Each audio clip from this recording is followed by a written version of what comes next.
Le monde des matériaux composites était un monde high-tech et les fibres naturelles étaient considérées comme quelque chose du passé.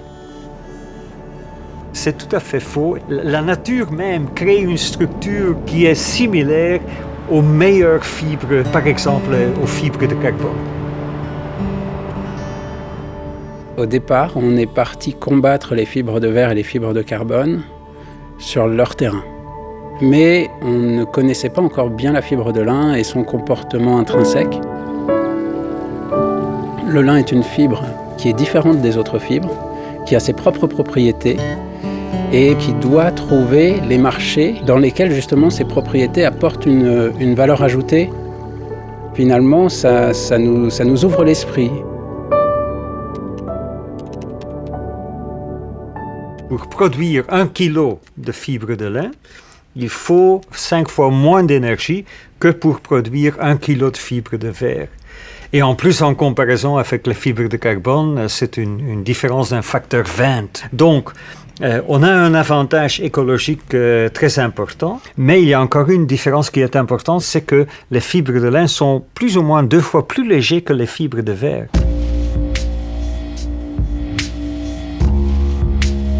Ce qui est important pour les industriels de l'automobile, c'est d'avoir des pièces constantes. C'est vrai que les fibres naturelles, tout le monde pense que d'une saison à l'autre, ça a une grosse variabilité.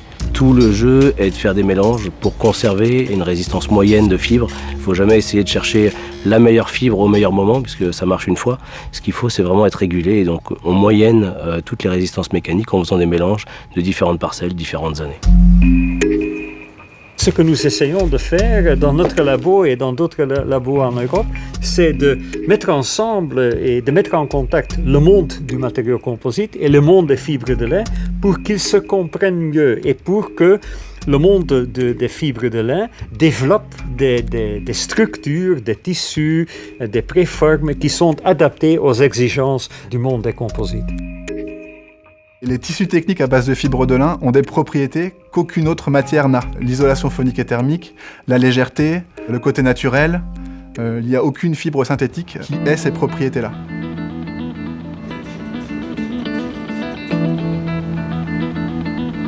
Notre métier, c'est de mélanger les fibres, de les affiner, de faire un voile et ensuite de consolider ce voile-là mécaniquement. Il n'y a pas du tout d'eau qui rentre en jeu, il n'y a pas de chimie, il n'y a pas de thermique, c'est uniquement les transferts de fibres pour donner une cohésion, simplement. Il y a effectivement l'industrie automobile qui en prend beaucoup aujourd'hui. On commence à travailler sur des meubles, sur de l'habillage intérieur pour les maisons. C'est une pièce qui peut se transformer, qui peut prendre la forme que l'on veut, qui a des caractéristiques mécaniques et acoustiques intéressantes.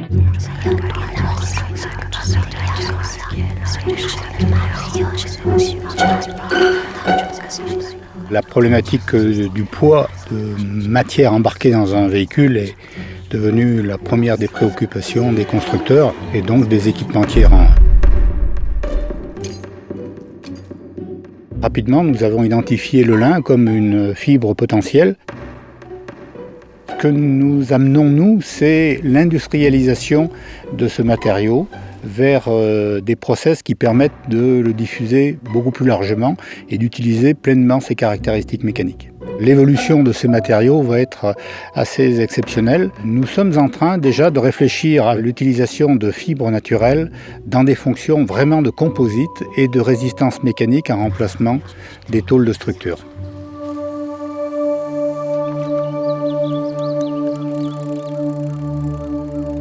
L'intérêt de la fibre de lin dans les composites, c'est de réduire les vibrations.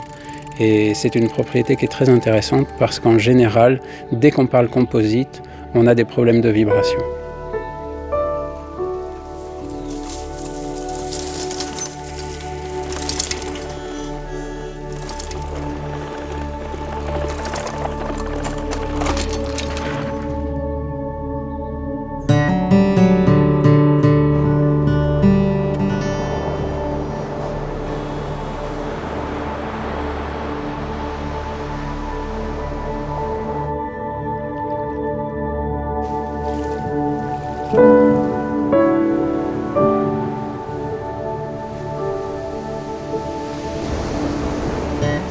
On essaye de développer des fils de lin, des textiles de lin spécifiquement pour des applications composites. Et ici, par exemple, il y a un tissu où on voit que on a presque toutes les fibres dans une direction. On a ici une préforme qui donne des fils, comme on dit, unidirectionnels. On peut réaliser des structures comme celle-ci, où on voit qu'on a déjà en fait mélangé un polymère avec un ruban de fibres de lin unidirectionnelles. Ça n'existait pas il y a quelques années. On peut aussi couper les fibres et puis les mélanger. On réalise une cadence de production de quelques dizaines de secondes par produit. Donc ça, c'est quelque chose qui est vraiment en train de se développer.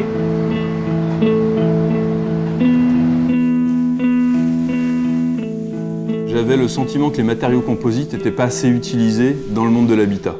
On utilise un matériau noble qui est vraiment dans l'inconscient collectif comme une belle matière et on la sublime avec notre process en utilisant toutes ses caractéristiques.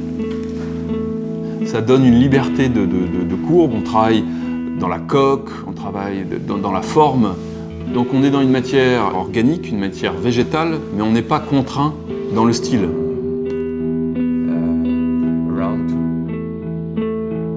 Ce qui est très intéressant, c'est que ceux qui s'excitaient sur un bout de carbone avant vont peut-être aujourd'hui s'exciter sur un bout de lin. Je trouve que c'est un matériau intelligent par rapport aux besoins actuels. On a un besoin de progression, d'évolution, de production, mais en même temps un bon sens dans tout ce qu'on doit faire aujourd'hui. Cette table est produite dans un rayon d'à peu près 300 km, entre 250 et 300 km, ce qui est rarissime aujourd'hui pour un objet, quoi.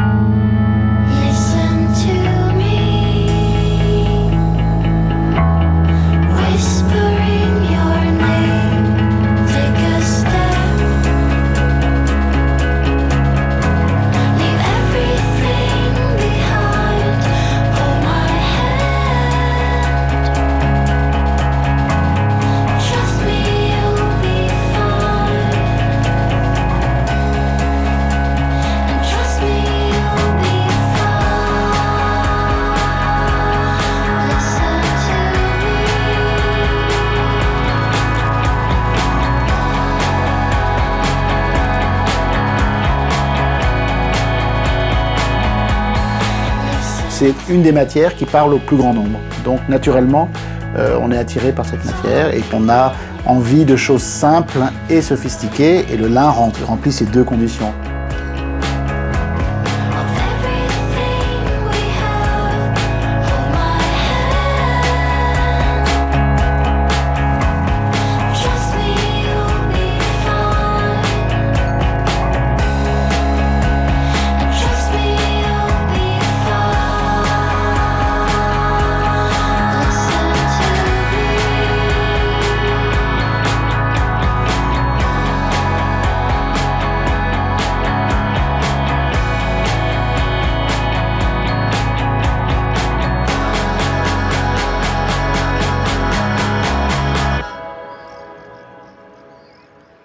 Il y a vraiment non seulement une volonté, mais aussi un savoir-faire dans la filière lin qui fait que, dans un délai très court, plusieurs industries, plusieurs partenaires ont développé de nouveaux types de fils, de nouveaux types de textiles.